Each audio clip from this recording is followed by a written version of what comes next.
Tertangkap basah, seorang maling handphone berinisial M tewas dibacok korbannya yang berinisial CS pada kemarin pagi, tepatnya di Kampung Bajaran Pucung, Tapos, Kota Depok, Tribunars. Menurut Kasat Reskrim Polres Metro Depok AKBP Yogen Herus Barono, saat diamankan warga, M mencoba melawan dan kabur, hingga akhirnya CS pun membacok korban dengan menggunakan celurit. Kronologi lengkapnya akan disampaikan oleh rekan Dwi Putra Kesuma dari tribunjakarta.com. Silakan rekan Dwi. Baik, selamat siang Ariska. Bisa saya jelaskan peristiwa maling handphone tewas dibacok oleh korbannya ini terjadi di Kampung Banjaran Pucung, Kecamatan Tapos, Kota Depok pada Rabu tanggal 15 Maret 2023 kemarin pagi. Peristiwa ini bermula ketika maling handphone tersebut yang mana berinisial M tertangkap basah oleh korbannya yang berinisial CS tengah mengambil handphone yang ada di dalam kediamannya.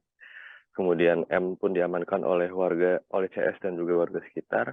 Namun ketika diamankan itu, M melakukan perlawanan hingga akhirnya mencoba kabur dan berhasil memukul CS.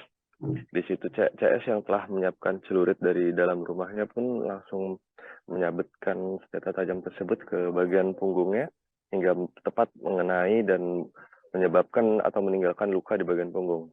Namun meski dalam kondisi terluka, M sendiri masih tetap melawan hingga akhirnya berhasil kabur melarikan diri dan menyeberangi sebuah aliran kali dan hilang dari kejaran warga. Beberapa saat kemudian, warga menemukan M sudah dalam kondisi tak bernyawa tergeletak di area kebun dekat kandang sapi yang juga punya milik warga sekitar.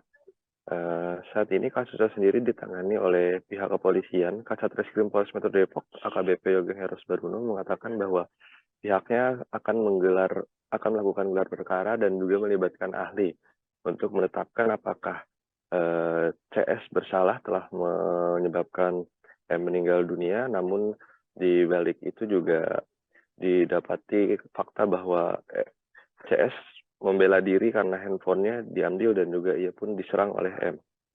Kurang lebih begitu yang bisa saya sampaikan, Ariska.